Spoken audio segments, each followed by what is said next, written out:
I want to welcome everybody to the City of Littleton Planning Board, and we'll start with a roll call.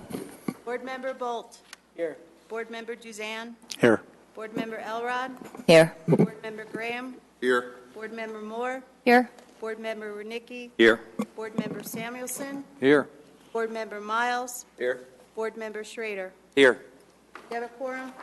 Thank you. First item is approval of the minutes from April 14th, 2014. Do I have a motion? Chair, I have a motion. I move to approve, based upon the recording secretary's certification, the April 14th, 2014 video recording as the minutes for the April 14th, 2014 meeting. Second. We have a second. Place your vote.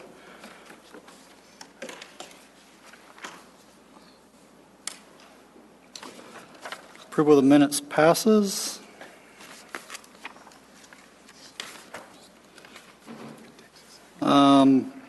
Before I open it up to the scheduled or unscheduled appearances, I will point out, because the video, as you just heard, the video represents the minutes of every hearing, and so it's important that whenever you address the board, that you state your name and address or company affiliation, and that you always approach the podium when doing so. It'll be my job to help whoever's speaking, whether it be a resident or a visitor. If they make a comment from their seat, I'll ask them to come forward to the mic. So it's very important that we get everything recorded on tape because of the record. So at this point, we have. Do we have anyone from the citizenship or a guest who'd like to address the board for an unscheduled item that's not related to the public hearing tonight? Yes, sir. Okay. Yes. Come forward, and you know the drill.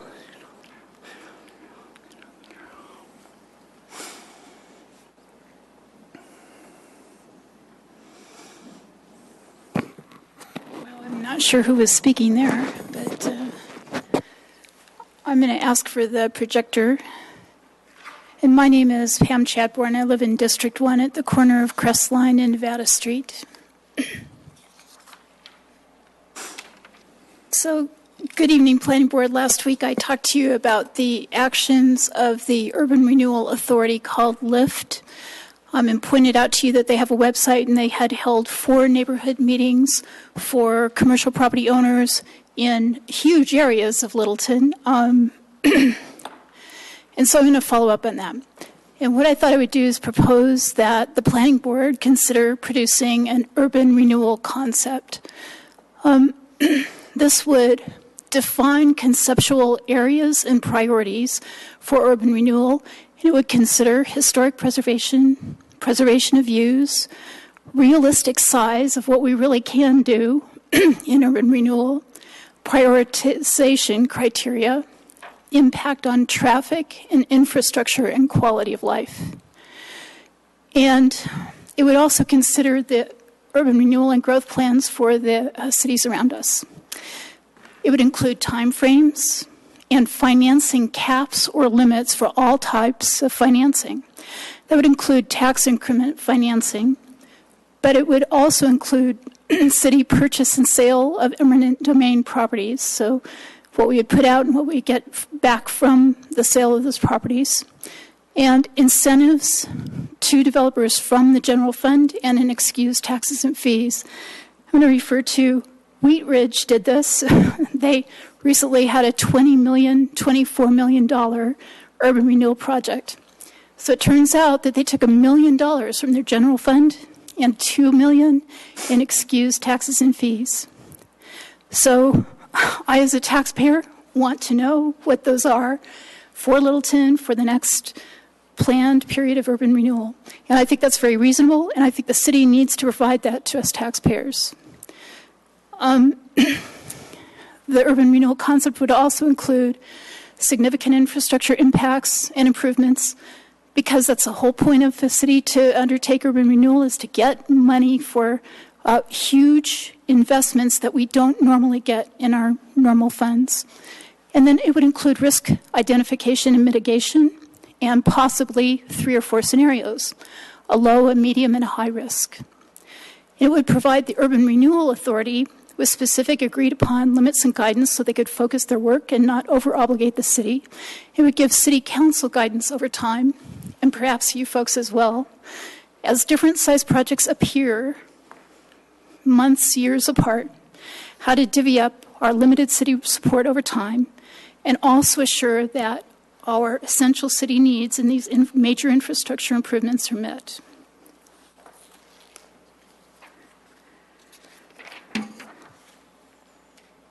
And this addresses an issue, which is to define taxpayer impact. The city held sessions from the developer's point of view, the financier's point of view, and the Urban Renewal Authority held 4 neighborhood meetings. City paid for the postcards for commercial property owners, but no product or meeting has presented urban renewal from the taxpayer's point of view. No product or meeting has presented urban renewal from the residents' or homeowners' point of view. And I'd like to see the planning board undertake that. And just to ask the question, has Littleton had successful urban renewal? Riverfront was not a success. It was open for a couple years, closed for 5, reopened in a marginal capacity. Other urban renewal in Littleton was done to bail out poor fit development. And why are the same people in charge of this round of urban renewal? 33 years ago, the Riverfront Authority was established. 4 of those people are still on the board, and 2 more of them were on the original board and have been reappointed. And we made mistakes before. These are the same folks there. Where are the new ideas? Where's the new intelligence? Where's the new knowledge? So, idea for your consideration, please consider working on an urban renewal concept for the city for the next however many years urban renewal is going to be in effect. Thanks. Thank you. Is there anyone else who'd like to address the board? Okay. Moving on to our public hearing, Sullivan Littleton Lofts amended plan development overlay, 5848, 5858, and 5863 South Rapp Street. So Dennis will start us out. Yes. Chairman, I just want to, Commissioner Elrod asked for the minutes of the previous approvals, so I have those, and I'm just going to pass them out. Okay, great. Thank you. Do we have a sign-up sheet for this hearing? We do. We actually have 11 different exhibits, including the sign-up sheet. We have the city staff report and attachments, the application and its attachments, the area reference map, the citywide plan by reference, the downtown neighborhood plan by reference, the city zoning ordinance by reference, the official zoning map by reference, the proof of posting, the proof of publication, the public hearing roster, and then the amended red line that we have put at your desks.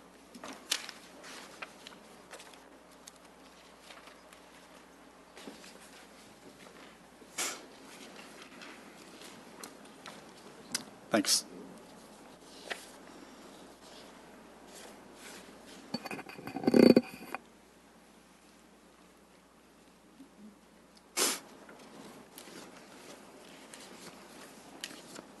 Members of the Planning Board, this is a public hearing on the Sullivan Littleton Lofts amended plan development overlay. Not a rezoning, it's a little confusing, I know, but it is actually an amendment to the approved plan development overlay itself. The addresses are 5848, 5858, 5868 South Rapp Street.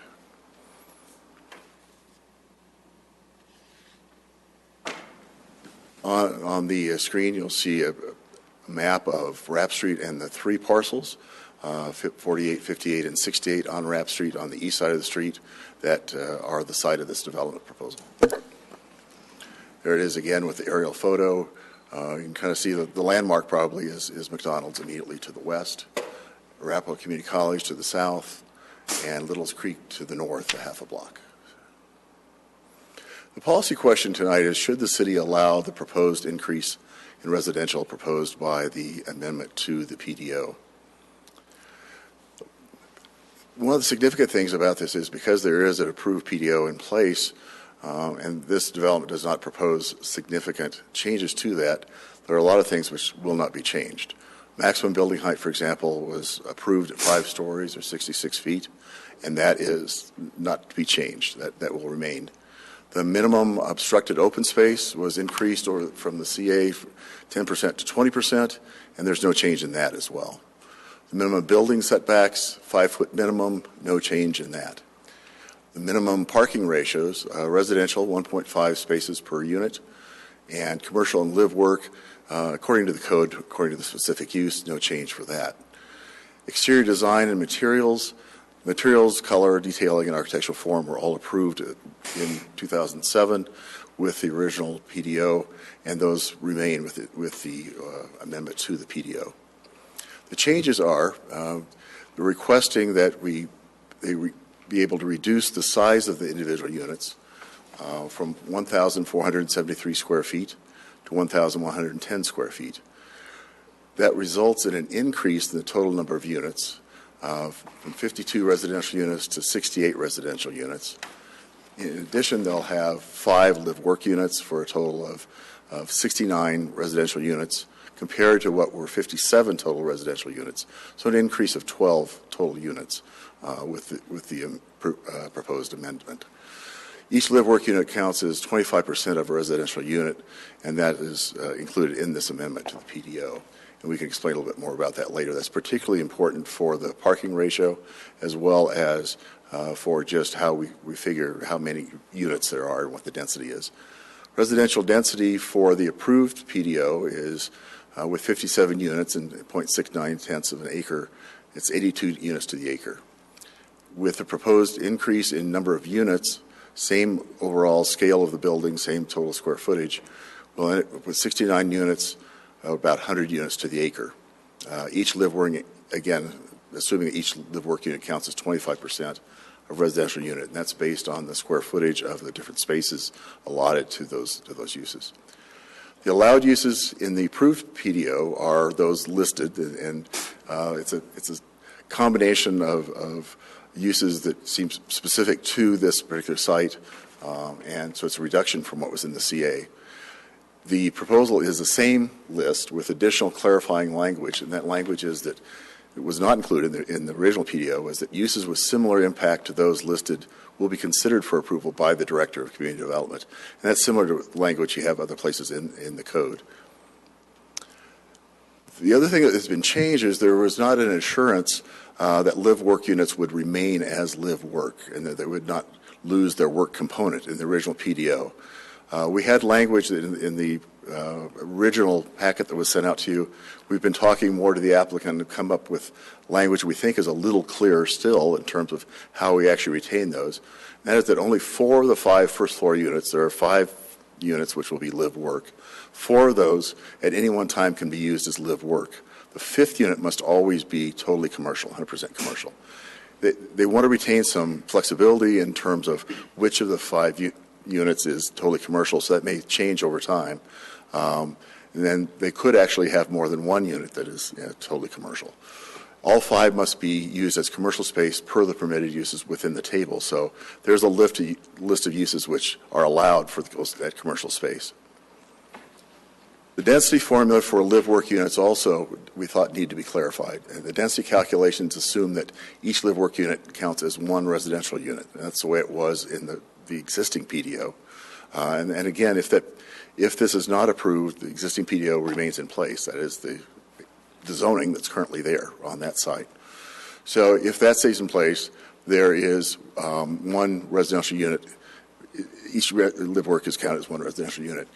We're proposing a change that would say that live-work units shall count as 25% residential and be defined as a unit in which a significant portion of the space includes a non-residential use that is operated by the tenant. Live-work units are tied to tenant finish permits and subject to fire department inspection. Because the question is, how do you inspect these? And so that we think that's a good solution for this. Section 1091, the intent statement for plan development overlays, and 1095, the development standards, say that the evaluation of each PDO application is based on these following criteria. Number one is maintain the land use characteristics of the underlying district. The underlying district in this case is the CA. And the CA, as you know, is a mixed-use district. It allows fairly high density, allows a lot of flexibility in terms of the uses that are there. And we believe, from looking at what this is, that this is very consistent with the underlying zone district. So we think that it meets this criteria. Second one is develop property in a more effective and efficient manner. And by having more units, we are, to our mind, having a more efficient development if we had fewer larger units. Because these were fairly large units in the original proposal, the original PDO. So they are reducing the size of those, putting more people onto that site. So in terms of efficiency, it's in a downtown space, close to light rail, with utilities, close to retail, close to ACC and all the services that are downtown. We see that as an efficient use, and it's consistent with what we see in the citywide plan and the downtown plan, both as a definition of those. We also, number three, we looked at demonstrating special attention to creative, high-quality design.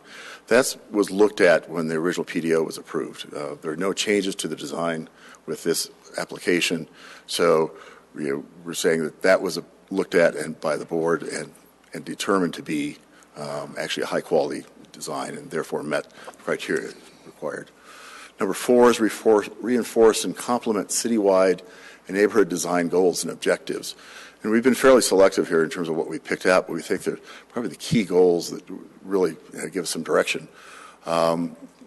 We found goals in the citywide plan and the downtown neighborhood plan. Specifically, citywide plan policy 1.9 says strengthen downtown by increasing housing diversity and densities to help enliven the street and support the stores and restaurants. And certainly that's what this proposal does. The second part of that is down line C is encouraging a diversity of businesses that serve a larger market, provide support services for the needs of downtown residents and employees. By having a live workspace, we think we're providing that kind of diversity of retail space, commercial opportunities for people, some startup spaces that provide a different type of retail environment than you get with a standard retail space. Downtown Plan Policy LU6 says downtown should support a diverse mix of housing options for residents of all ages, incomes, abilities, and family structures. And again, there is a diversity of units in this proposal, and it provides a diversity of what we have downtown. Certainly expands the housing base that we have at this point.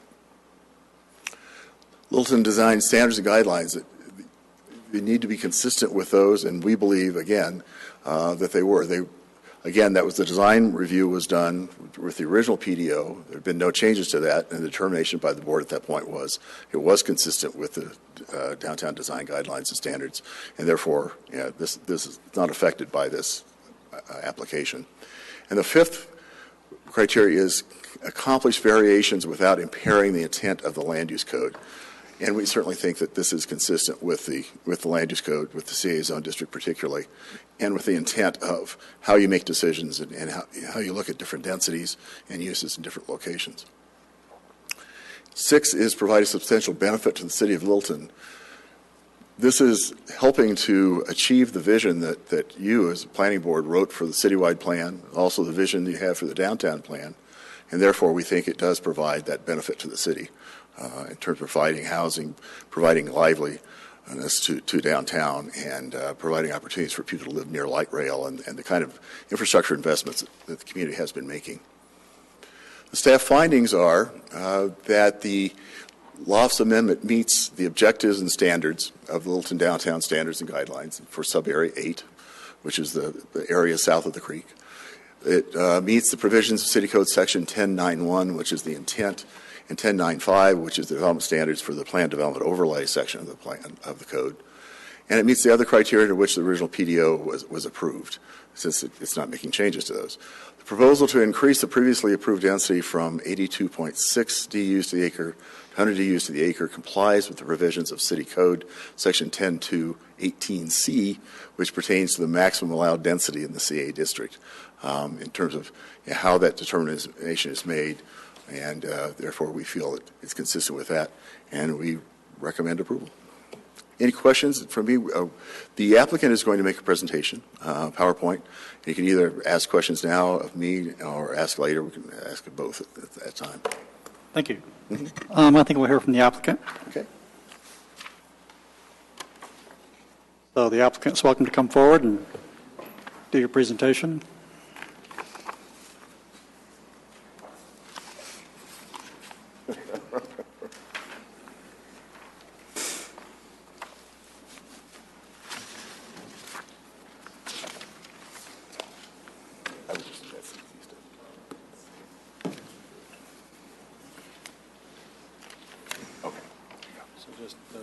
Yeah, I would use that forward and back on that. That's a little cleaner. Okay, thanks.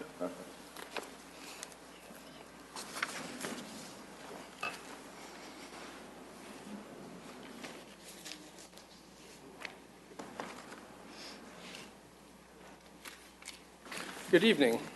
My name is David Burton. I reside at 2899 North Spear Boulevard, Denver, Colorado, 80211. I am the principal of Rapport Holdings. Can you speak to the mic a little pull the mic a little closer? Better. I'm the principal of Rapport Holdings, and I'm also, which is the ownership entity of this project. I'm also the architect and the principal in charge of Real Architecture, and we are a design-build company practicing in the metro area. This is our 19th year in business. I want to go over a couple of things specific about the project and why we've decided to come back before you. To give you a couple other little brief tidbits, I'm also the executive secretary of the Federal Business Improvement District appointed by the mayor of Denver, and this is the newest BID in the Denver area. So I've been involved with a lot of different development projects from the architect point of view, from the developer point of view, and from the board point of view as well.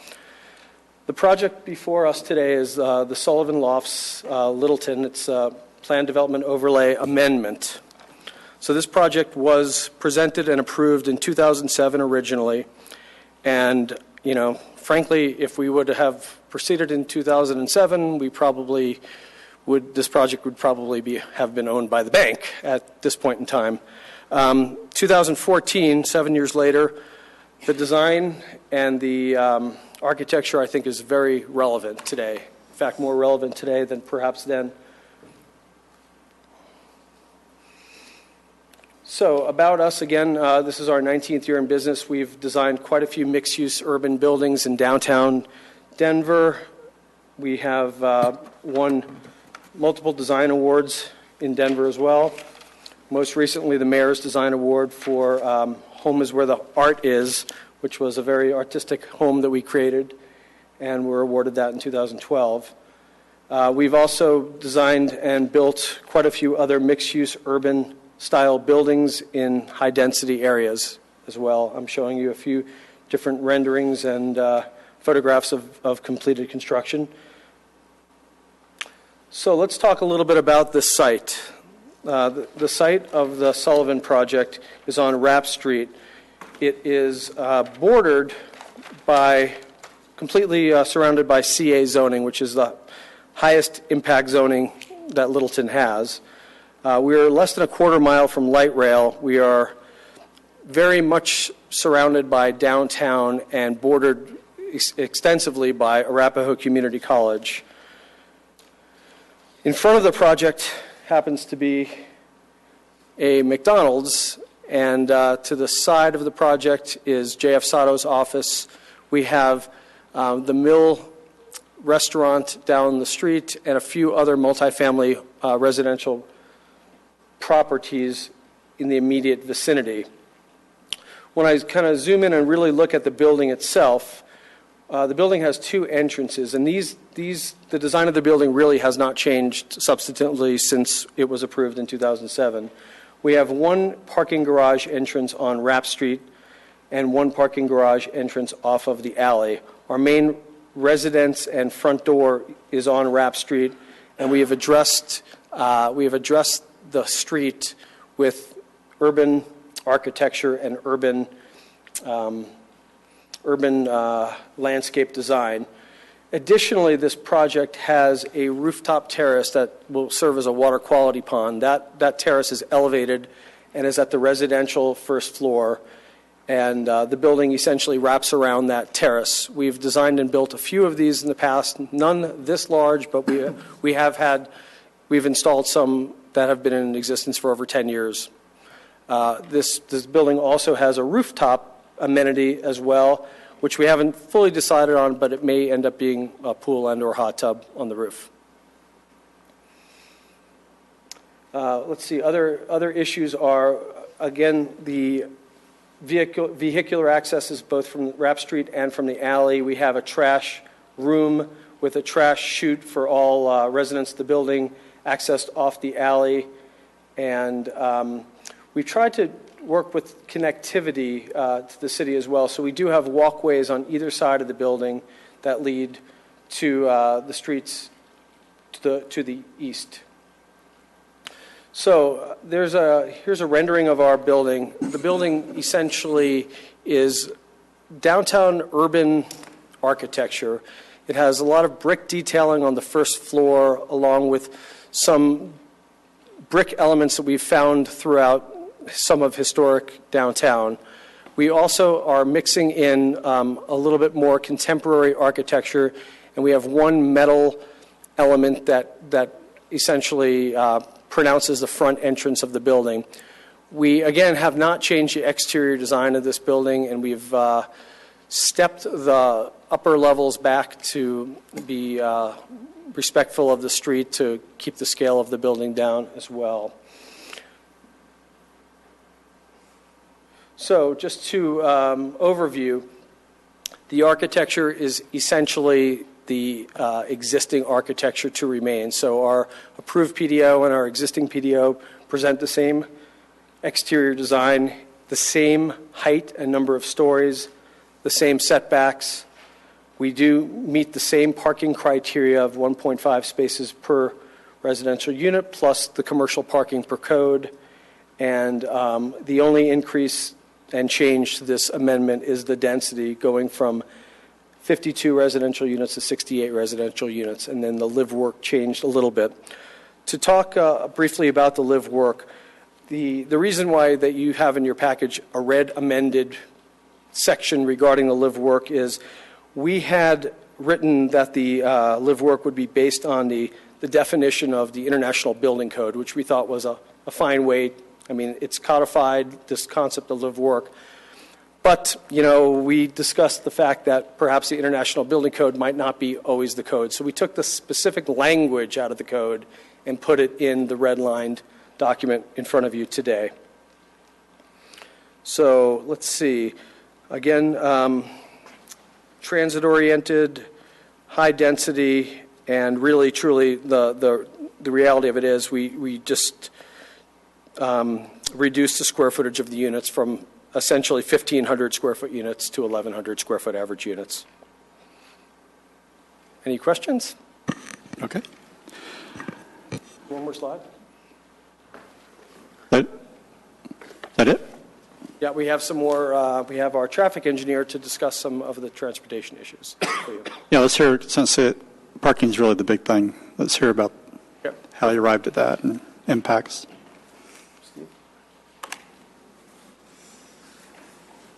Hi, I'm Steve Tuttle with the Fox Tuttle Transportation Group, 4840 East Links Drive in Centennial. So we performed a traffic study, the previous traffic study, traffic analysis performed in 2007. Typically the life of a traffic study is about 2 years, and so this traffic study started from scratch. We collected existing traffic counts in January, late January this year with Arapahoe Community College in session at both intersections, north and south on Rapp Street. Bracketing the project. And what we did first is looked at the existing conditions and found, looking at the capacity of the roadway, we call it level service, letter grade A through F, just like in school. A is very good level service, F is very poor level service. Typically, municipalities will mitigate at E or F level service. And we found that both the intersections on RAP, either side of the project, in the morning and evening peak hours, were operating at a very good level of service A. So the next thing we did was estimated the site traffic that could be generated with the project, and that's what this table up there that's kind of hard to read represents. And what it represents is the trip generation per unit based on the highest allowable use per the zoning. And so you see those rates represented up there for the residential live work, and then the commercial unit, which the language read that could be potentially a restaurant use, and so that would represent the highest possible use per trip gen for that. So we generate trips in the AM, evening, and daily periods, and we also took into account some reduction for transit-oriented, for proximity to light rail, mixed use. There's very good connections to bicycle pedestrian paths at this location, and certainly the mixed use of downtown. Typically, TOD developments, the studies are showing between 25 to 65% reductions from the typical trip rates that we used. We, for the purposes of evaluating automobile impacts, which is what this study looked at primarily, we were very conservative and only took a 5% reduction. So these numbers represent a much more conservative scenario. We would expect that the trip reduction, non-auto use reduction for people walking and biking or going to the light rail would be much more significant than that. With these totals, the site overall could generate about 723 daily trips, 48 in the morning peak hour, and 74 in the evening peak hour. So that represents an average of about one new vehicle per minute on average. In terms of how that compares to the approved 52 units, the increase of 16 residential units represents less than 10 trips, just under 10 trips in either peak hour. So when you distribute that amongst inbound, outbound, and turning movements at several intersections, less than a few vehicles per an individual movement at any intersection. So then we reran the level of service at these intersections with the site added traffic and found that level service A was maintained. The difference in level services was fractional, marginal at that with the site added traffic. So on the basis of that analysis, we found that the existing roadway and intersection network could support the development of the site as proposed with negligible effects, as well as determining that the site benefits from very good access, proximity to mixed use, very good access to both 85 and to the RTD light rail system. So I'll be happy to answer any questions about traffic if you have them. Yeah, thank you. Does the board have any questions that are pressing? I'm just going to back clean up if you don't mind. We had just a few other things to go over. Is that all right? Okay, sure. I'm sorry. That's okay. I promise to be brief. Okay. Good evening, members of the board. My name is Jessica Elizade. I'm the owner's representative of Real Architecture, located at the same Spear Boulevard address.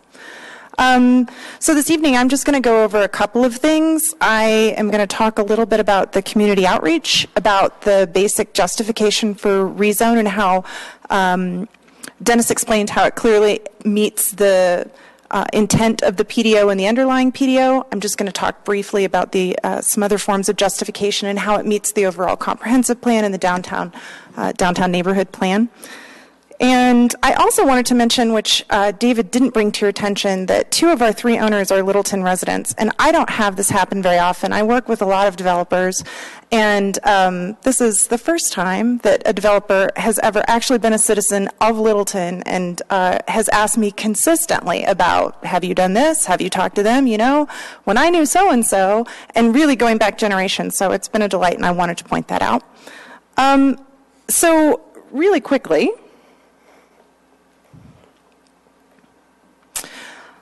the citywide plan, which was newly adopted, and interestingly enough, this project, as I was going through the justification, met a tremendous number of the underlying goals of the overall comprehensive plan, but the citywide plan was even better. So I didn't mind changing and really rewriting the entire justification with the adoption of that plan.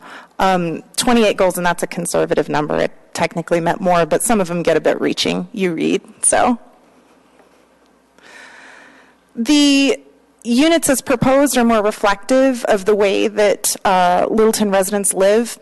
The project is fully intended to be a for-sale product. I know you all are very familiar with SIDARA and the SIDARA laws, and we're working hard to find a way for banks to finance the project as for sale. But as you can imagine, really large units at even a marginal cost per square foot put them in a ballpark that make it difficult for families who want to locate to Littleton, empty nesters and young professionals to live in this facility to be able to move there. So we were excited it's the very kind of development that was outlined in the plan, specifically for the neighborhood. And we didn't talk too much about TD, but there's a quick note. This will actually be the very closest developed site to your light rail. I know that there have been many that have been under the TOD auspice, and validly so, but this one's the closest in actual proximity. And more importantly, the developers are ready to build. So moving forward with this project helps to ensure true economic development on that site in that area. And last but not least, it really helps to bridge the Arapahoe Community College in downtown. I should reinsert that visual. I don't know if you saw at the beginning, that has all of that CA zoning to the north, and we're sort of that island in the middle with the PDO, and all of that sea of yellow, which is actually larger in land area than our location, is Arapahoe Community College. It was important to us to reach out to them first and to talk to them about bringing Arapahoe Community College, reading into your downtown area plan and understanding that that's also important for the city, and how do we start bridging that in development that makes sense for us commercially, and that makes sense for the city, and that makes sense for the college. And they're here tonight to support our project, and we're working with them on all sorts of ideas. All of it's very conceptual, but we have started early in developing that relationship. We held a community meeting about the project. We noticed actually more than it's technically not a requirement in distance, but usually it's in immediate vicinity. We went well beyond that. There were a total of right at about 100 notices, I believe, that were mailed out. And there were, you saw the sign-in sheet, less than 10 neighbors that showed up at the meeting. And we've received after that virtually zero negative feedback on the project or the site. So this is a really interesting visual. This is a mock-up. This is looking down South Rapp Street towards Arapahoe Community College. You're looking south. That's the old mill on your left to give you a bearing. And it gives you an idea of the height and impact, and what you're talking about is absolutely in line with the rest of the architecture on that block. But more importantly, some of that is some aging stock, and it's ripe for redevelopment. Your downtown area plan says that it's ripe for redevelopment, and we believe you're correct in that. So this kind of gives an idea, is it serving as a catalyst as well as a link that we had discussed. So in summary, that we believe that we meet and exceed the citywide plan in multiple ways, that we meet and exceed the downtown neighborhood plan for the site in multiple ways, and we're excited to work with neighbors and certainly to start bridging a gap with Arapahoe Community College. And that is the end of our presentation. Thank you. So to repeat, if there's any pressing questions that you want to ask now, we can do that, or we can move on to public comment and then do all the questions. So. Public comment. Is that? Public comment. Okay.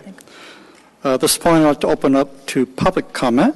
And again, when I call your name, approach the podium and state your name and address, and you'll have 4 minutes.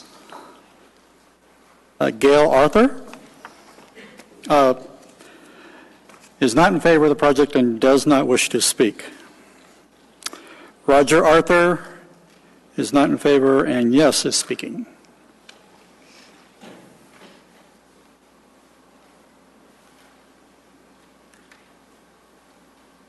Hello, excuse me. My name is Roger Arthur. I live at 5850 South Curtis Street. My wife and I do, which is one block directly behind this project. Frankly, I don't know how it ever got to 5 stories, but I guess that's another issue as far as I'm concerned. But our house will look directly into this project, no longer over it, into it, as well as some of my neighbors. So that is disappointing to me, even though I'm a realtor, I'm pro-growth, I'm pro-business, I'm pro all those things. But in this case, it has a direct negative impact on my personal residence. Secondly, I am concerned about traffic. Traffic is already quite bad on Curtis Street, again, which is one block east of Rapp. We go through it every single day, and I cannot imagine that increasing the density of this project is going to improve that. Thirdly, traffic, walking traffic is a tremendous concern to me because with the increased density and increased number of people who will be in fact using light rail, they will be walking down that alley and they'll be going through the parking lot of Arapahoe Community College, and then we'll be walking directly by my house, between my house and Libby Bort's, which they already do because people have figured out that they can park easier on my street, Curtis, and get to the light rail from there. And so now when we increase this density, you're going to have increased walking traffic through the alley, down the parking lot, and right by my home, and that's going to be going on all the time. So those are my concerns, and I mean, the project from a visual standpoint looks terrific. What was there was awful, and I'm glad that there's going to be some change, but I cannot imagine that this density increase is going to improve all that. Okay, thank you. Courtney Hirschhorn. I probably didn't say that right, but.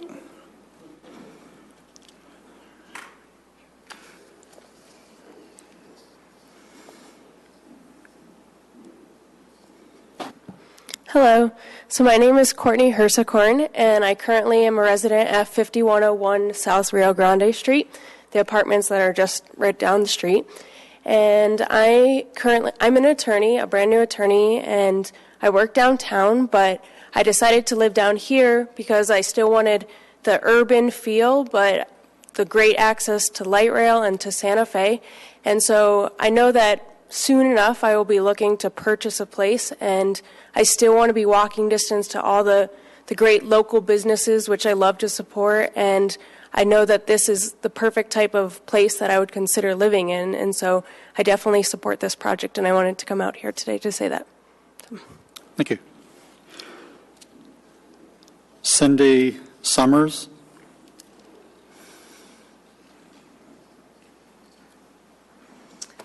Good evening. My name's Cindy Summers, and in the evening I live in Lakewood, Colorado, and by day I work at ACC. So I met with David and Lily and Jessica about a month ago with Matt McKeever, who's the Dean of Workforce and Community Partnerships, and they explained their concept to us. I took the schematics and the drawings to our leadership team, which is Dr. Doyle and Dr. Hageman and Joe Lorenzo. And I'm just here tonight to state that ACC really does support the Sullivan-Littleton Lot project for a variety of reasons. I think it's a quality residential project. It blends in with our buildings, with the Church Avenue Street building, the way it's designed. It's certainly a significant improvement over what's currently residing in the space. I understand some of the traffic concerns, but I think I would argue with our 9,700 students probably were responsible for most of the traffic along some of those streets. And the two last pieces were really the flexible first floor space, those live-work units. We have had some discussions at ACC. No promises, just open conversations, but there's certainly some people really excited about doing some things over in that area. And the last piece would be, I think there's a lot of merit to the idea of this pedestrian linkage between Arapahoe Community College and Main Street and providing that thoroughfare. So, again, I'm here tonight, but I do speak on behalf of our cabinet, and Arapahoe Community College does support the project. Thank you. Lynn Margie Marks. Margie's my wife. Oh, okay. Hi, my name's Len Marks. I live at 5880 South Curtis, directly east of this. Can we put that picture back up on the, looking at the building with the grass? There ain't no grass there. You kind of cook the books there.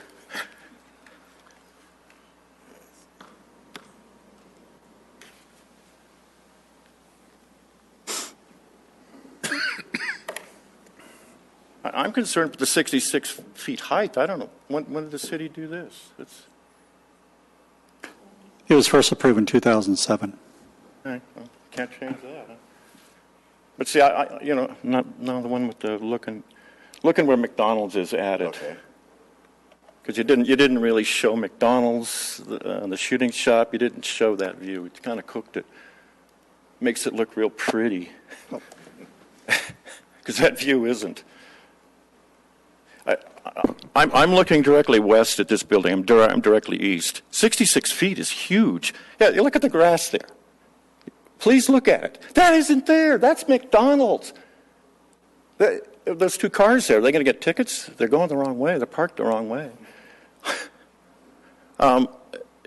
That'll be my view now looking at the mountains, that. You know, Sato's is there, and they're 3 stories tall, almost 3. This is going to be twice as high as Sato's. That's huge. And he said you contacted the neighbors? Did we get anything? We got nothing. There was no contact with the neighbors. None of the neighbors knew about this. I'm against it. Thanks. Thank you. John Gherkin.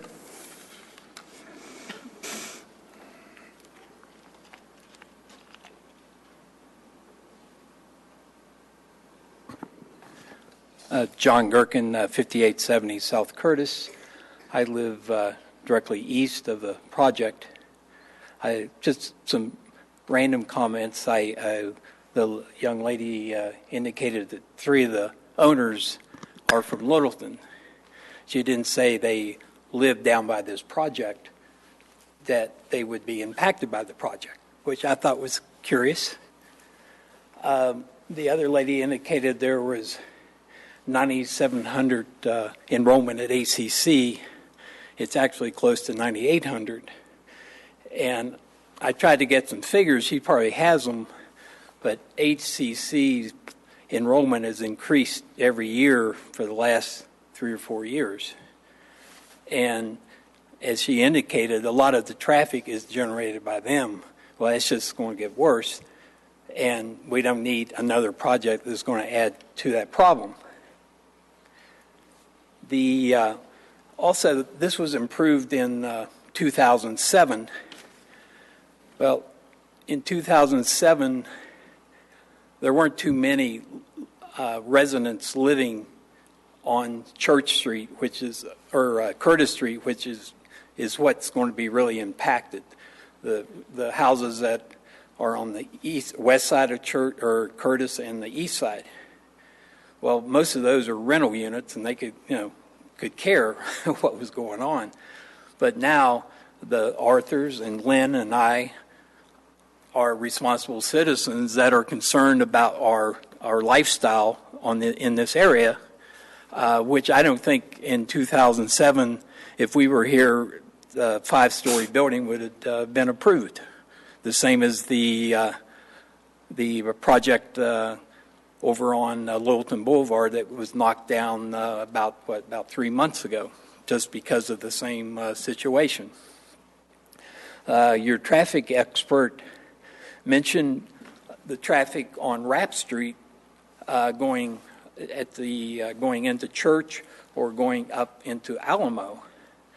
He didn't address the additional traffic now that is going to come out the alley from your garage or their garage that is going to be trying to get onto Church Street turning left or right. Now, I'm not sure how that's all going to work out because we have no lights there, but I'm pretty sure eventually we'll get a light at Church and Curtis. And I've always wondered, I've been to several of these over the years, and the experts have come up with that 1.5 cars per unit. Now, I have a daughter that lives in Brooklyn, and I can believe 1.5 cars. I could believe 1 car per unit. But they have a heavily, the subways, and that's the way of life there. Littleton, our lifestyle, or the Denver lifestyle, most people that can afford to rent these units or buy these units, I would just decide they have more than 1.5 cars per unit. It's more like 2, maybe, I don't know. I'll give you 1.87. But that's that many more cars that are going to be on the street. Now, I'm not sure the original plan, the way I understood, had a 2-story undercar garage. Now, was that 1.5 cars for 52 units going to fit in that garage? Or was there an overflay onto the streets where they're going to park? I've lived on Curtis Street for 10 years. We took an old Victorian and put about $175,000 in it to remodel it, and that's, as my wife said, we're going to go out of that house toes up. So I'm here, in a way, fighting to make sure our lifestyle doesn't change dramatically. I think I've improved the Curtis Street much more than what this unit will do, just on my little homestead. So I'm here to say deny going forward with the project. Thank you.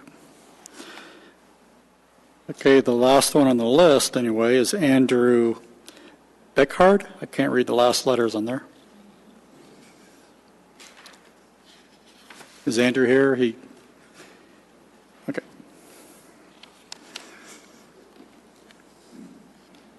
Good evening. My name is Andrew Bickard. I'm a current resident of one of those 2 houses. I am in full support of this project.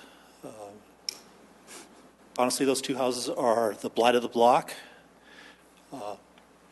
Being in the real estate business, legal,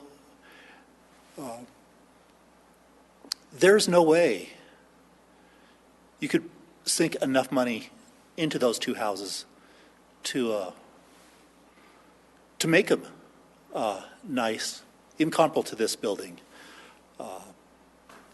I think this building brings enormous benefit to that street, to downtown Littleton. Looking at the impact of this to the neighbors, be no different than any other project around Denver. Highlands, these are all fairly new residents.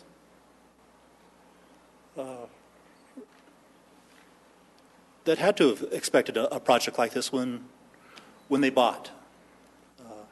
This is the highest and best use of this land. So. Okay, thank you.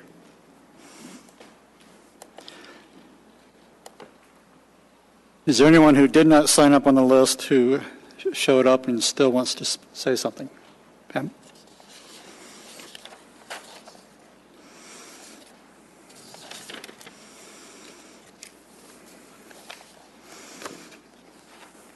Hi again, I'm Pam Chadbourne. I live at Crestline in Nevada, downtown.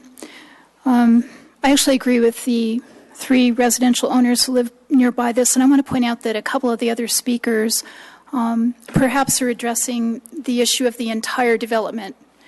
The consideration here is not whether to approve the whole thing, it's already approved. The issue is whether to increase the density from 52 to 68, which is a pretty substantial increase.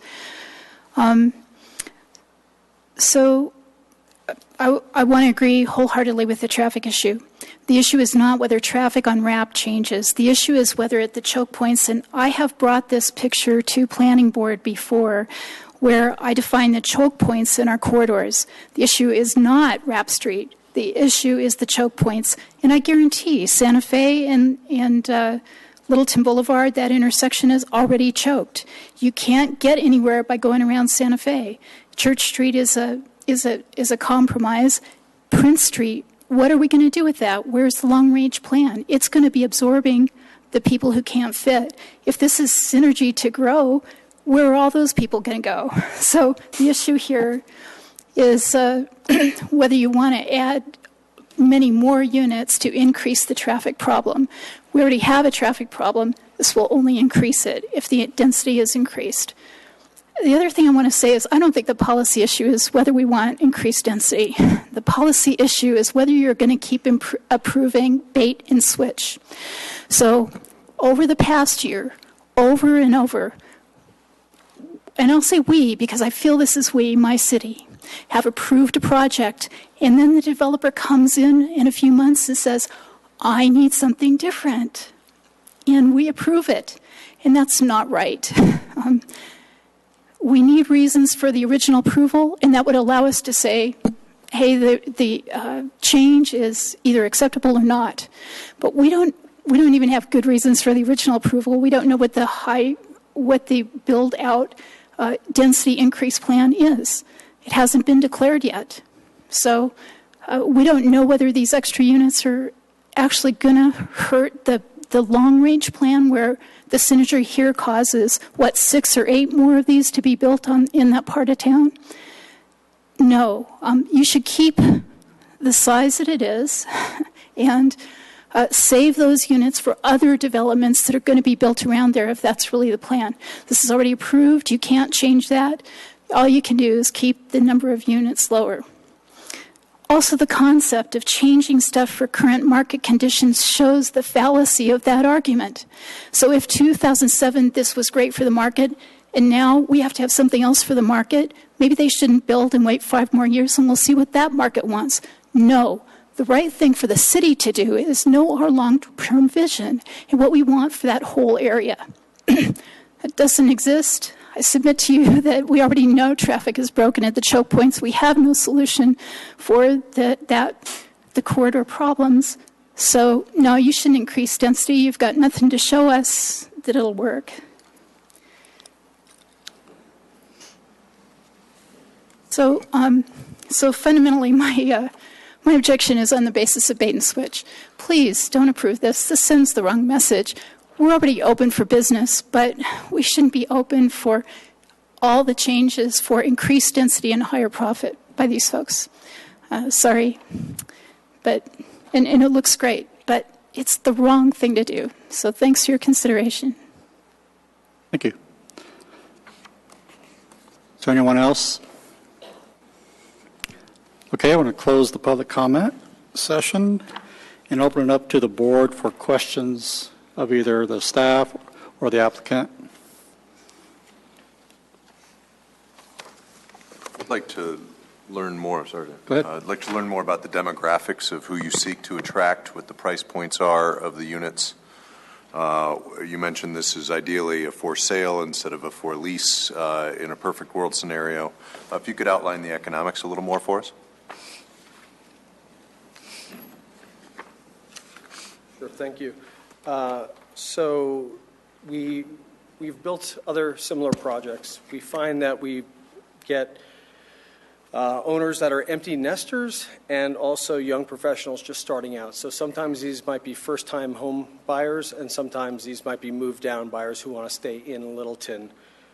Price point would be from $200,000 to $450,000 And, it's interesting. Every time we do a project, you think it might be for just younger people, and then we get a whole bunch of empty nesters moving in. That seems to be a big resurgence right now, is empty nesters who have lived and resided in Littleton, who now want to stay in Littleton. They want the Littleton address, but they want to be able to travel, and so this type of building definitely affords that opportunity.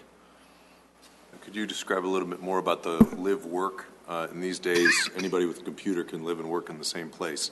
Sure. What do you envision those things to be, and how do they work? So, we've done these in the past. We have another building that's in downtown Denver right now with live-work units on the first floor.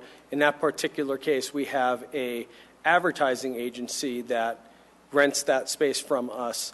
And usually about once a week, they have one of their staff who's in a different location come there, and they actually stay in the space in the evenings. So it's a really unique situation. There's some definite parameters if they are if we end up renting them as live work rather than just straight commercial.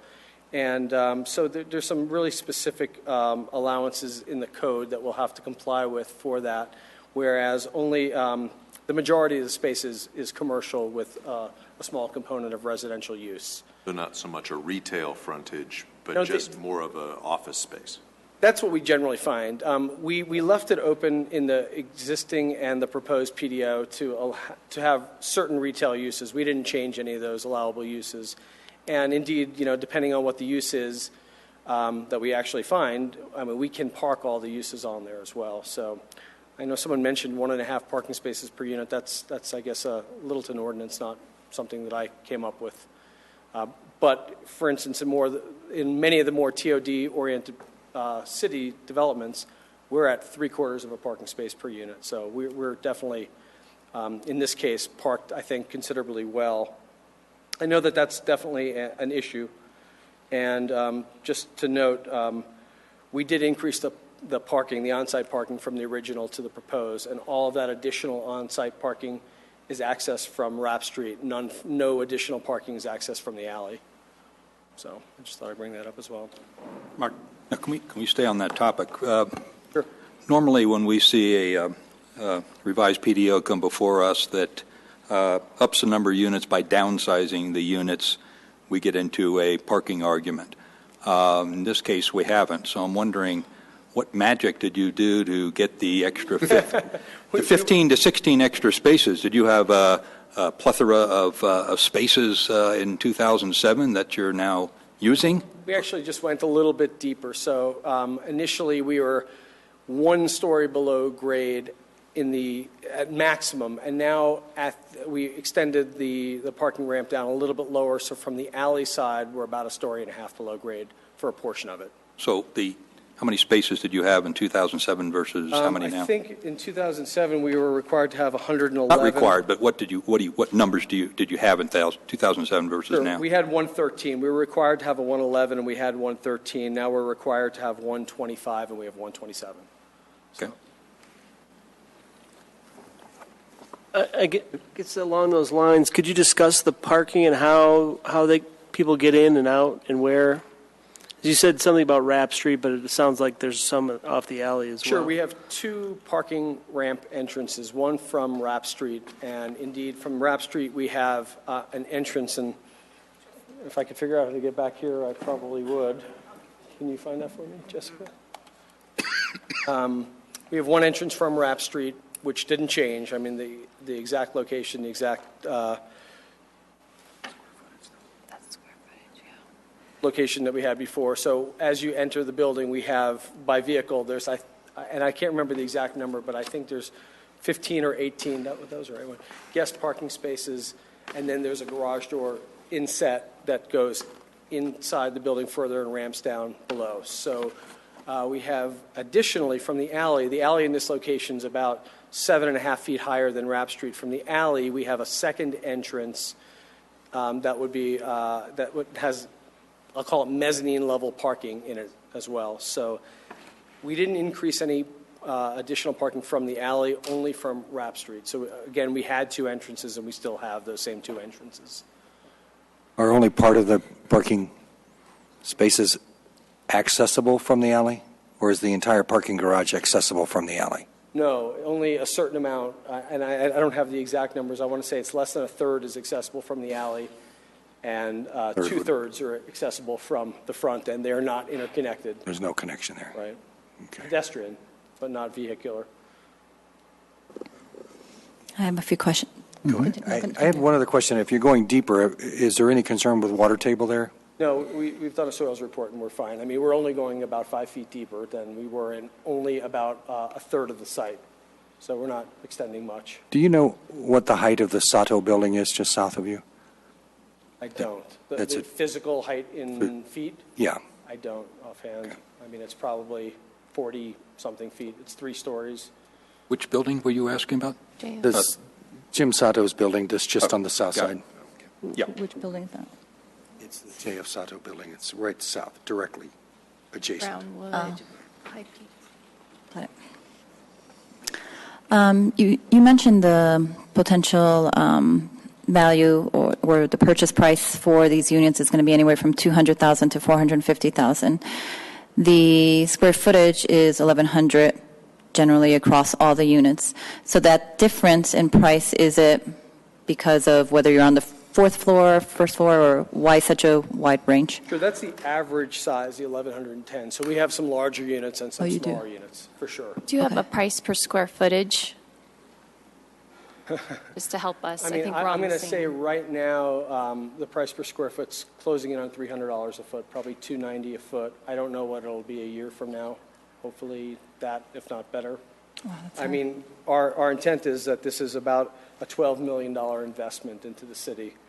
And, you know, with 60-plus new homeowners that'll also be paying property taxes. And, you know, obviously, once they're at home and parked inside the building, they will be able to walk to all of the amenities that Littleton has. So, you know, indeed, essentially, increasing foot traffic is not a bad thing. Increasing vehicular traffic and parking on the street, well, that's another story. So, I mean, we intend that people will be able to park on site where they live and then go to all the restaurants and shops in downtown, as well as take light rail. So, again, we were very conservative about the deduction. I think our traffic engineer could talk about it a little bit further, but most TOD locations have up to a 75% reduction in parking, and we haven't really taken any. So, you might have stated this already, and I'm sorry if I missed it. So I'm talking about the commercial spaces that are going to be live work. My first question is parking for those. So if they are a commercial space and clients might be coming, or if some of those might be retail potentially, how are you accommodating parking on that? And then the second question I have is, why only 5 units? And where are those units? Are those already designated units in the plan, or could they? And could you show me that, please? Sure, certainly. The live-work units are the first-floor units, so they all have commercial storefronts, if you will. So everything that you see on the ground level, with the exception of the residential lobby, is a live-work unit. Is this what you call the main level plan? Let us see. Yeah, right. Right. Okay. You can read that? Yeah. Flaunting your young eyes, huh? Yeah. PDO, page 5. Page 5, okay. Thank you.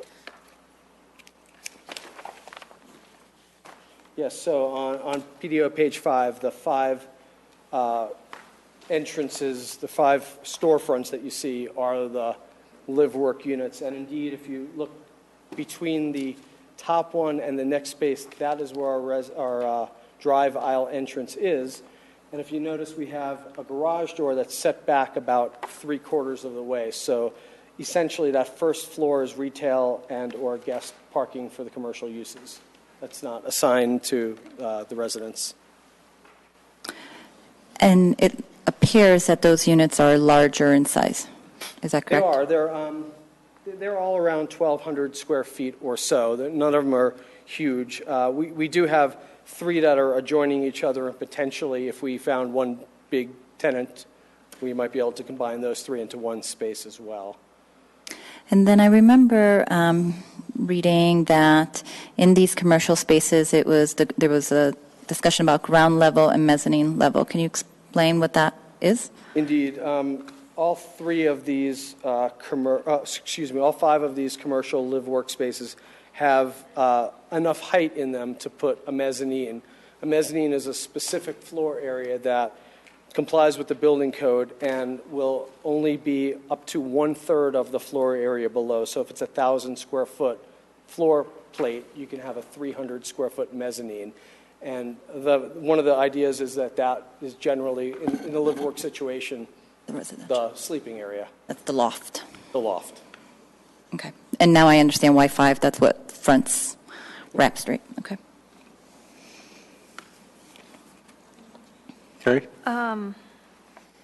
You were kind of talking earlier about the live work. Is that something that you as the owners think you'll retain ownership of, or will those be for sale as well? You know, we have done them both ways. Our intent is to retain ownership of that first floor. Okay. And so you have more control over what goes in. Is that the thought? Absolutely. And are these units, are they 1 and 2 bedrooms? We have a mix. We have a few 3 bedrooms as well. We have essentially about the same mix as before. Initially, we had 79% 2 bedrooms. Now we're going to have 75% 2 bedrooms. We had 17% 1 bedrooms. We'll have 20% 1 bedrooms, and we'll have 5% 3 bedrooms.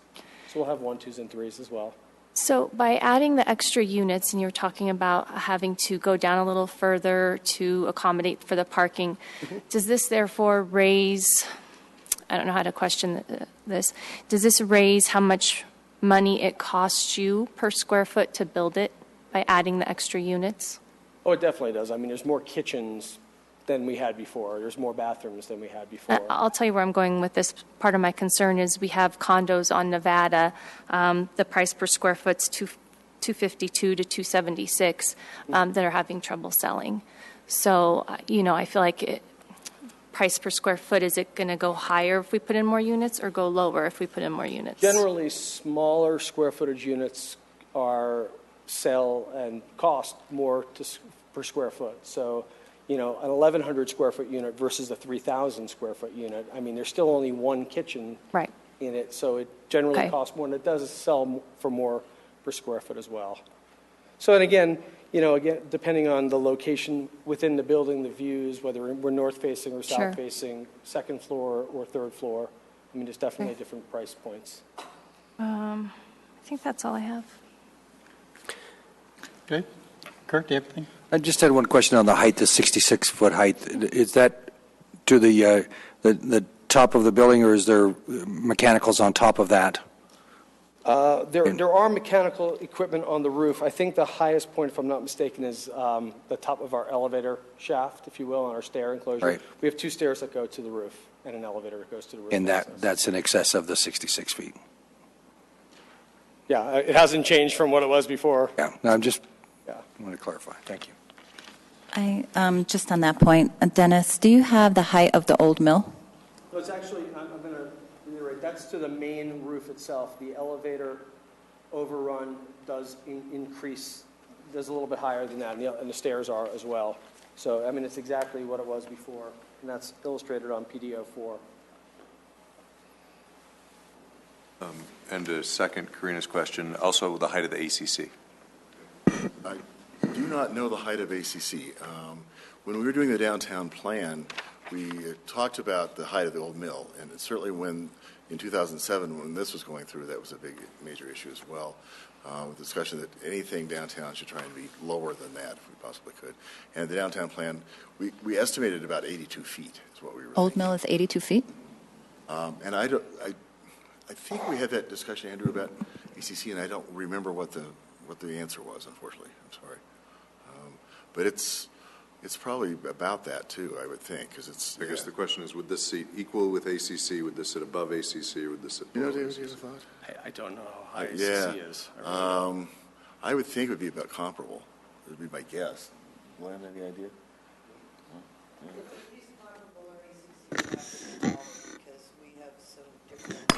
Can I have you come down? Can I have you come down? And thanks. Hi, Cindy Summers, I forgot. I'm Vice President of Administrative Services, so facilities falls under me. So the main building has 4 floors, plus we have equipment and whatnot on top of the roof. So it would have to be, I'm guessing it's taller than this building. But, and as classrooms, we have different code requirements. So we have larger spaces in our floors. They're required for the ceilings and whatnot. So, ECC, I would guess, is either as tall, if not taller. So, and then the Church Street building is 3 floors. So, Thank you. I have a few more questions. I thought I noted some hesitation on the for sale. Are these possibly for rent if they don't get, if they?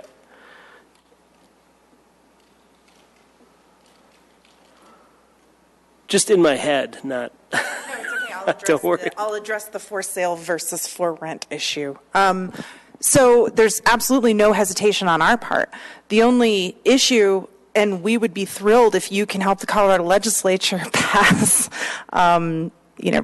pass some laws to help us out. But there are some financing alternatives, and provided that we are able to line all that up, it is our intent fully to move forward with a for sale product. There's a serious lack of for sale product. I'm not telling you anything you don't already know. I'm pretty sure that you've been briefed as a planning commission on the issue.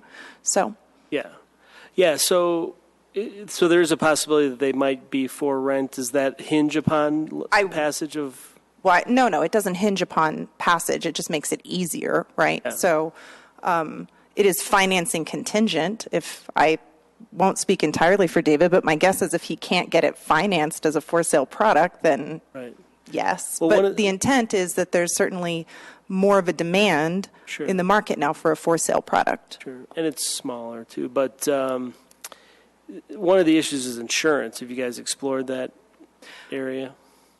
We have, and I mean it's so preliminary at this point in the project that those sorts of things generally in a development wait until a later point. Right. It's just that insurance is one of the things that they brought forth today.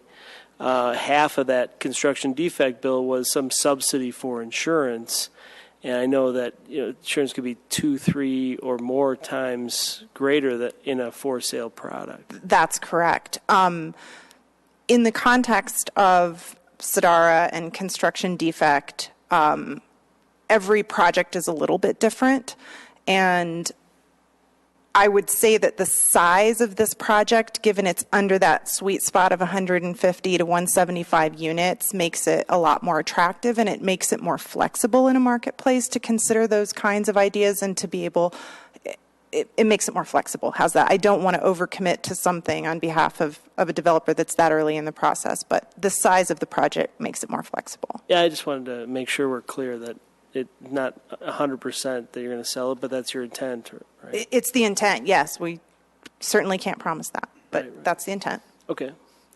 And then can you discuss a little further how the unit size has changed? Did you downsize any of the units not just generally without, so maybe you downsize the 3 bedrooms and the 2 bedrooms without changing them to a 1 bedroom? So unlike a lot of projects where the architect is a consultant, the architect is a member of the ownership team. It's David, so he's a developer and an architect. I'm going to let him speak to that. So the unit mix changed a little bit. As I kind of mentioned before, initially we had 79% 2-bedroom units. We did drop it to 75% of the units in the project are going to be 2-bedroom. The 1-bedroom units were 17%. We raised that to 20%. So these are small variations. And then the 3-bedroom units, we had it at 4%, and now it'll be at 5%. So indeed, just adding 16 units added to all columns. Yeah, but you're downsizing these units. You're trying to fit them in a box that they weren't originally designed for. So I'm just curious how. Sure. So, I mean, right now the average size unit in this, as proposed, is 1,110 square feet. I mean, we're doing 3 or 4 projects in downtown Denver that are about this size, 80 or 90 unit projects. and our average size there is about 750 square feet. So these units are still quite large comparatively speaking in square footage. I mean, I don't have the exact numbers of square footage per unit, but I am, as 75% of these are two-bedroom, and our average is 1,100 square feet. I'd imagine our two-bedroom units will be around 1,050 to 1,100 square foot units. Okay. Which are quite, again, large for a two-bedroom unit. Okay. And could you just briefly discuss your where your research comes from regarding the change in demographics that, I mean, I understand young professionals, empty nesters. Is your experience from Denver your research, or do you have other research that ties it specifically to Littleton? Sure. We actually did a complete market study here in Littleton, including phone surveys, and we did it actually 2 times. And I think that was submitted with the application. It was a pretty detailed, substantial study. We queried Littleton residents specifically in this zip code of what amenities they were looking for if they were interested in moving to an urban building, how much they would pay, how close they would want to be to light rail.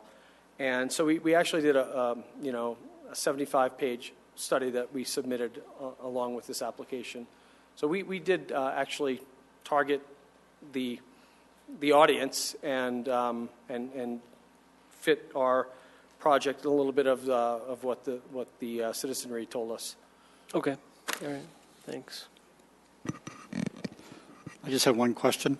I'm always curious about tandem parking. Is the tandem space allocated to a single owner? Yeah, definitely. Okay. That's always the thing. We don't have very much. Yeah, 6 or 3 of them. Yeah, in this building, more than likely they would go obviously to 2 and or 3 bedroom units. We have a few 3-bedroom units, and in fact we have 3 3-bedroom units.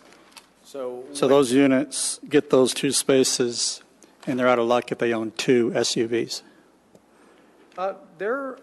How deep are they? I don't know exactly how deep they are. They do meet the criteria of Yeah. the code. Okay. I mean, I can tell you, I have a full-size Toyota Land Cruiser, and I park in a compact spot every day in a Yes. parking garage with 7-foot Okay. clearance. Thank you. With ski racks. Do I have a motion?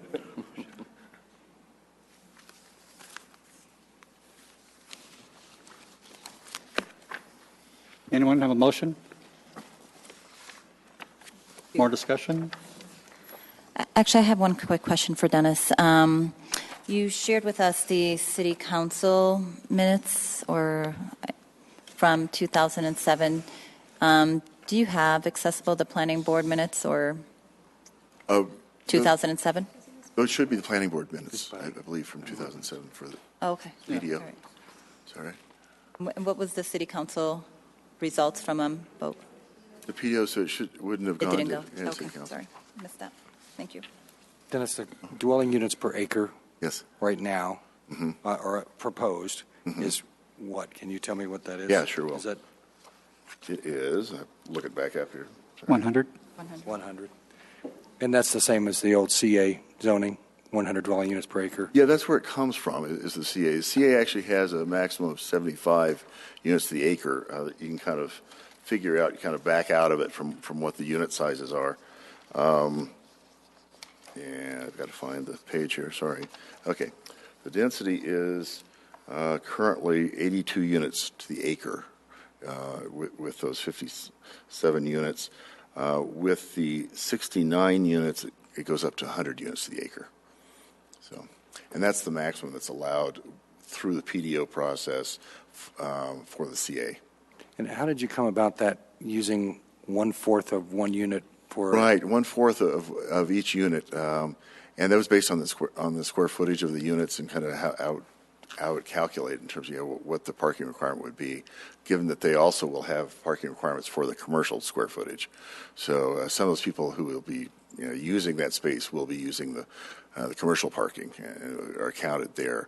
So we thought that was a fair calculation. So, but yeah, So we assumed it's 1/4 of a unit per live work. So, RC?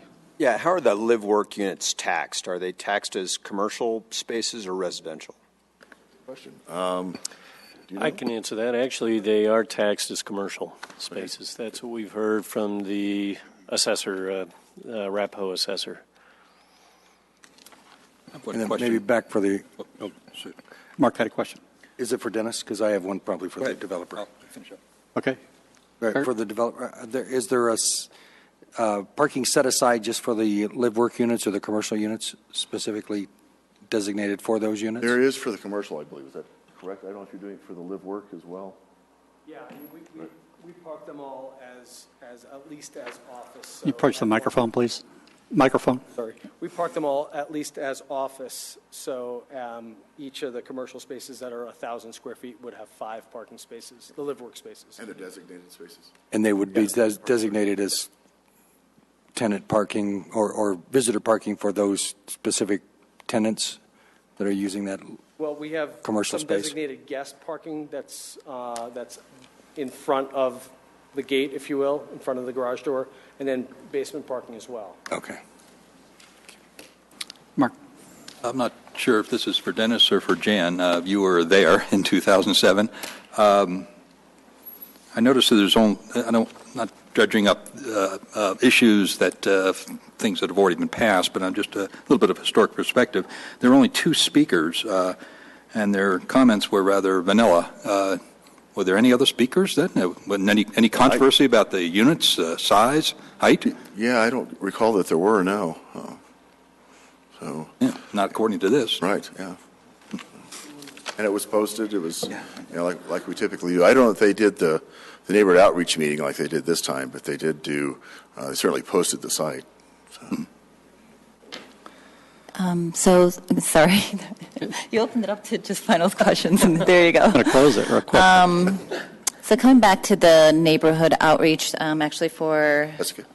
The woman there, we've heard from some of the citizens that are directly adjacent to this area in question that they were not aware of that outreach program. I've spoken personally with at least 2 of them I can attest to. Okay. So they were aware enough to know about the meeting this evening because they learned from me. I believe that John attended our community meeting per the invitation that he received.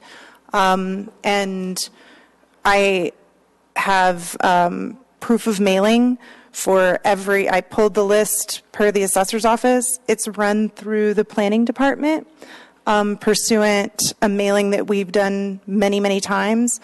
Additionally, which we tend not to do, but we a colleague of mine flyered that neighborhood in addition to the community meeting because there wasn't participation. So I can provide you proof of mailing and provide the mailing address if you'd like to see a copy of the address list that it was mailed to. I have it. What was the radius, or how do you define where the mailing goes? We went all the way. Do you mind if I grab it really quickly and I can tell you?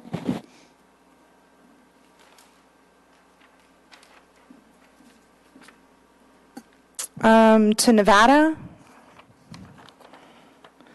north to Maine, and south to Church and Arapahoe Community College, obviously. That was the mailing radius. Of Maine, south of Church. Okay. The typical radius is adjacent? Typical adjacent. Yeah, typical is adjacent. And I, again, I'll always err on the side of caution. Sometimes I mail further than I probably should, but I think it's important, so. Mm-hmm. Okay. Do you have a motion? Yes, Mr. Chair, I'll bail you out here. I move that the Planning Board Resolution Number 14-04, approving the Sullivan-Littleton Lofts amended plan development overlay at 5848, 5858, and 5868 South Rapp Street be approved. Second? Anyone? Second. Okay, we have a motion and a second. Discussion on the motion. I have some points that I want to make. So I do see the need and change from the bigger units to the smaller units, or a different mix to accommodate that broader range of individuals, families that would want to move downtown to downtown Littleton and have some alternative housing. So from that aspect, I can see the need and the request for those changes. One of the things that I am concerned about, or where I feel overall as I look at this project, and given that we are further increasing the density of the project, I call into question its alignment with the downtown plan, where it talks about preserving historic structures, mountain views, pedestrian scale. And overall, as I look at this, I don't think it's doing that. While I think it meets some of the elements in our downtown plan, I think there are other elements it is not meeting, and actually, to some extent, further degrading given the increased density. So while I see the need to reduce it, I also throw out there the opportunity to maybe reduce the scale of the building that'll, from my point of view, would give more alignment to our downtown plan, be more aligned to our downtown plan. Anyone else? I'll go. Andrew? I think this is the kind of project that downtown needs. I think this is the kind of density that downtown needs. I think this is the kind of vibrancy that downtown needs. I see it as a great asset to really build the south end of town and make that area become more vibrant. I could envision my parents living there. I could envision my buddy moving into town living there. And I can envision a yuppie moving into there. I think it would kind of accelerate that ACC footprint that's down there, and I think that would happen in a very positive way. I think our downtown needs people, and this is going to bring, I think, the right kind of people in order to keep our area more vibrant. So I like what I'm seeing. I think it'll be a nice addition to our skyline. Just a quick comment. Hey, Mark? I wish the developer owner would live with the existing PDO, but I think the extra units that they're asking for is not a deal killer. This is a CA zone that allows 75 units per acre, floor area ratio of 5:1. This is an intense area. It's zoned that way. It's a use by right. There's going to be other projects like that will be built that won't have to come before this planning board. They'll just stay within the existing zoning and build. That is CA. The only way that can change is change the zoning. Okay. Anyone else? I want to thank the applicant for your presentation and for being here.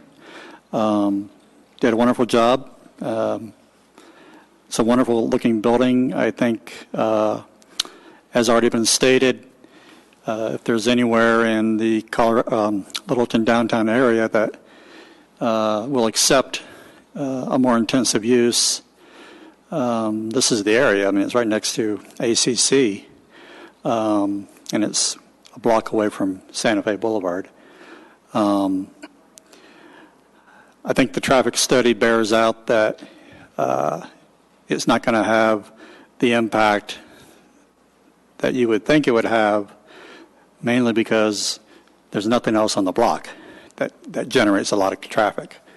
And so partly benefits from being the first one in.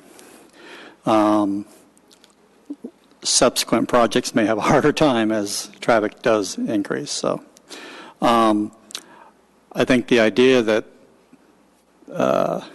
we welcome development that complements downtown, that is a complement to what TOD is all about, I think speaks to the fact that there will be people in this building. We really don't know how many. The experts say they have their figures, but we really don't know how many people will live here and not really use their car. But that's the idea. The idea is to park your car walk over to Merle's, have dinner, walk to the theater, see a show, heaven forbid, well, I shouldn't say that, walk over to McDonald's and have a Big Mac, but I would. So I think the idea is that you want to live in a place where you will live and not have to hop in your car and go downtown or go somewhere else, South Glen, we want them here. So I think it does that job. And I think we need that alternative housing product in the downtown area. So without any other discussion, I call for the vote.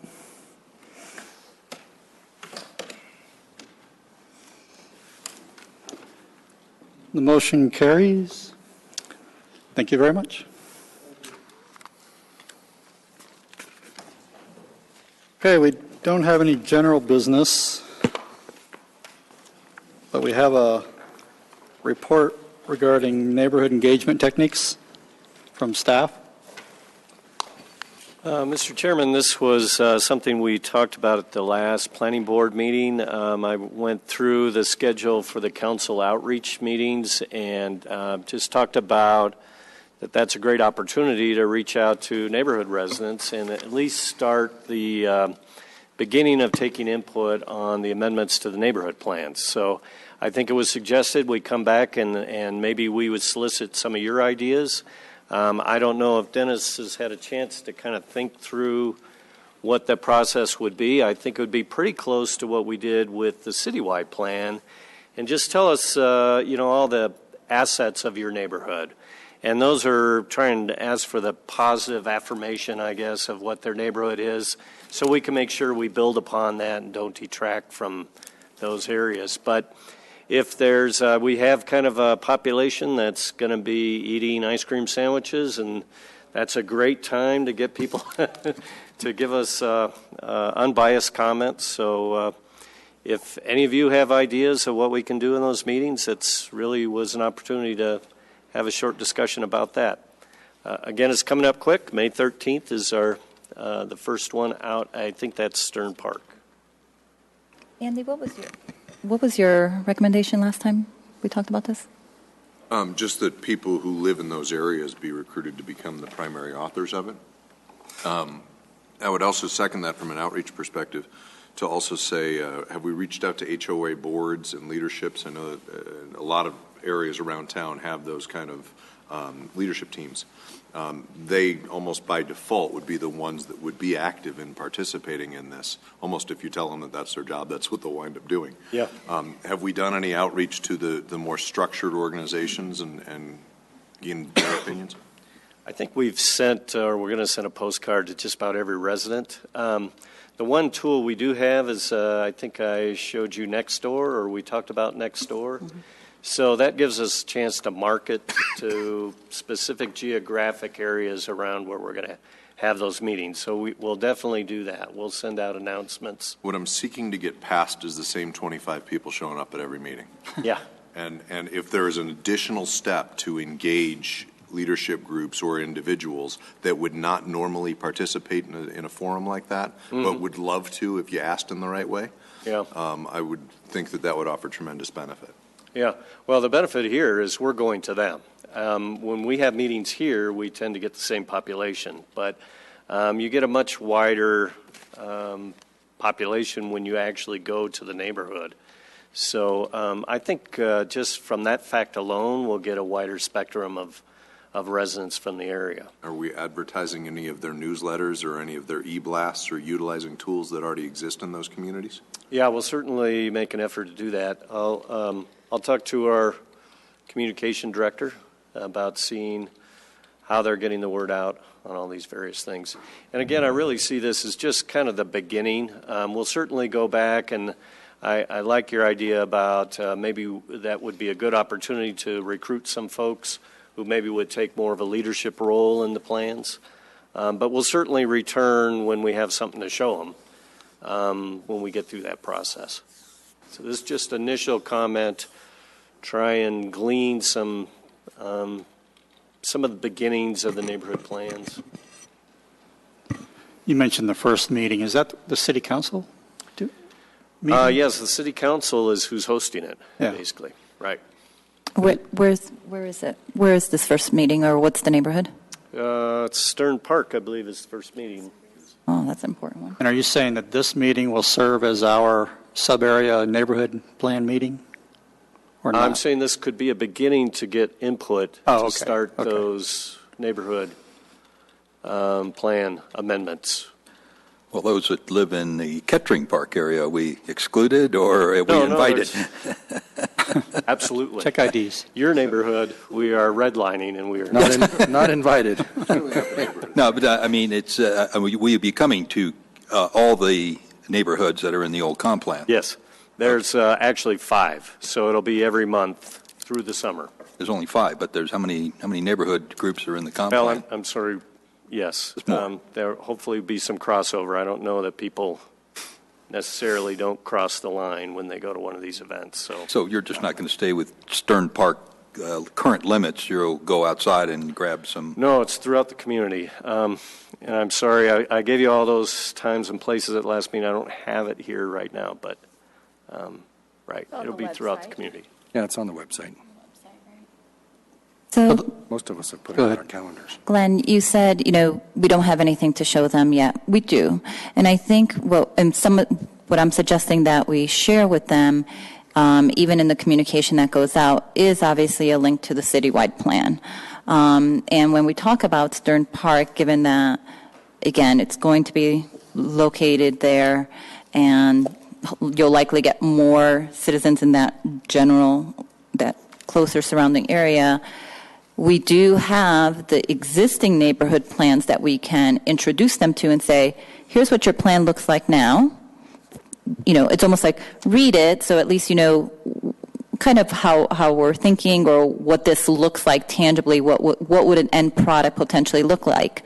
And it gives them something to, like you said, gives them something to look at so that when we ask them the question, what are the assets, what do you like, or, what have you read, they're at least looking at it and saying, well, this is way not aligned to what I see as assets, so we can get that kind of feedback. So I do think, maybe, especially in Stern Park, because we do have a neighborhood plan for Stern Park now, I think there is an opportunity in that communication that goes out to give them the opportunity to do some homework or some reading before they even come to the meeting.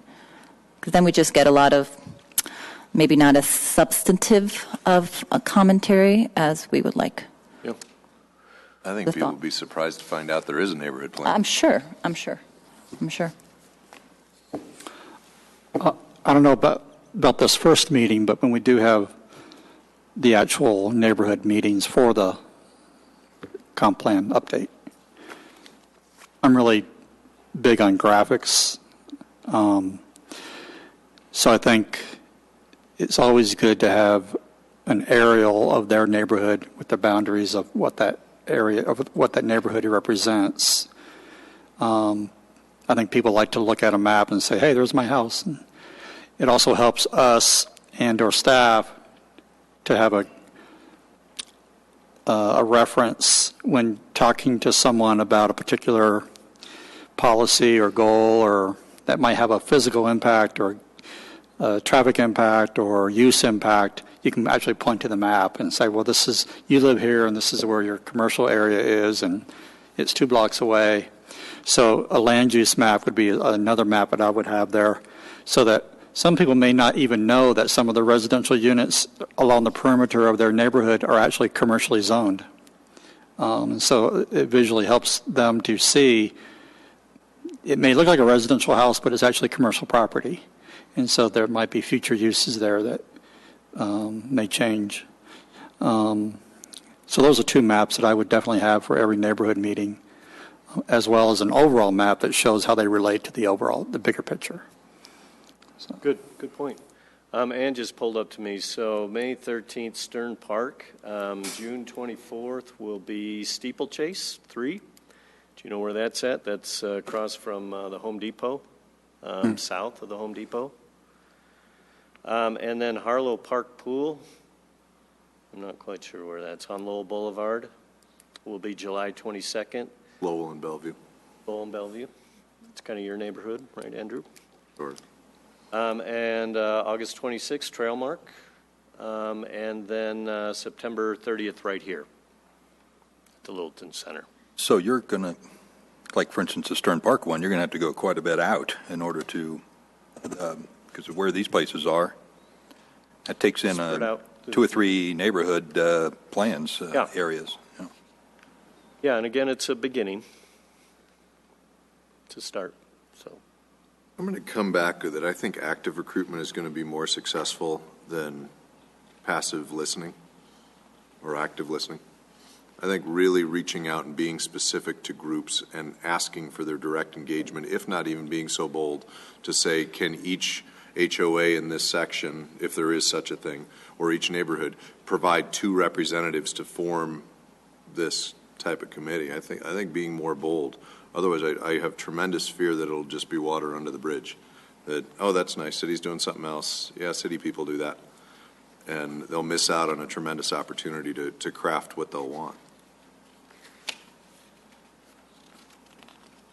Do you have concerns about that, Glenn? Or is it a logistical concern? Is it a fairness or equity from the, making sure we have the right representation from, is there any risks or issues we should be aware of if we try to get essentially what that is influencers, within the neighborhood or those leaders to represent that greater population? no, I'm just thinking through the logistics. And if you have folks that you think might be those people, please shoot them to us.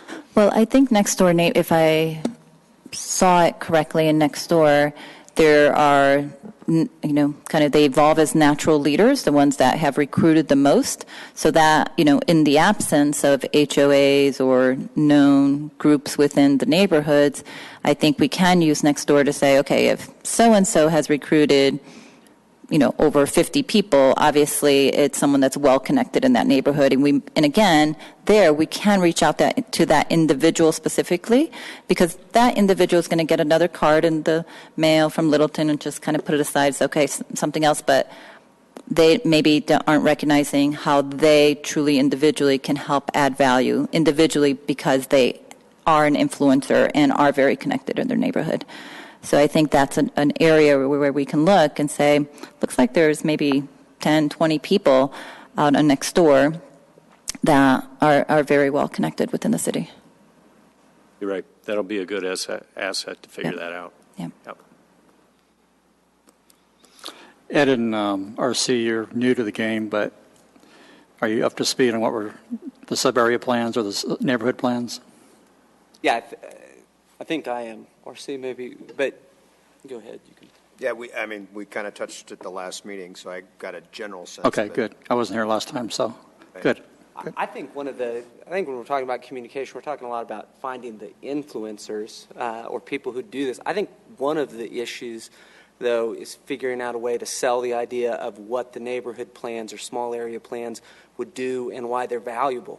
Because I think what you get is a lot of people who see something come out and they have to be convinced to say, well, why do I want to show up? My schedule's busy, or why would I want to get involved? And to me, it seems there needs to be an advertising push if you want to get people who would be helpful to say, this is why this is valuable.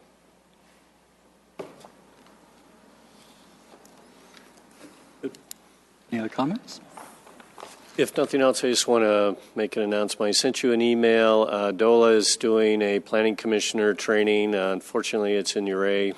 But it is on May 5th from 5:30 to 8. Uray. The city's paying for hotels and helicopter rides paid. to Uray. Hopefully it won't be snowing. It is free, and you can stay wherever you want to stay on your own. Go fish, huh? Yeah. Can we get your credit card? Okay. Oh, sorry, one more. So what is the expectation of the planning board at the May 13th meeting? Do you want us all there? What are some of the things you'd like us to prepare for? More money back in. Just wear buttons? It's really the council's meeting. It's really more of a meet and greet. We are trying to not be too aggressive and take over their meeting. So it'll be very similar to last year's. I'm sure you came to one or more of those, or no, it was 2 years ago. Actually, we didn't do anything like this last year. So we'd love to have you there, as always. But I'm not going to say it's mandatory, but sure. And you're going to have like a table or a section or something? Yeah. Okay. That's what we're putting together now. And we can at least be there to help support, answer questions, introduce. That'd be great.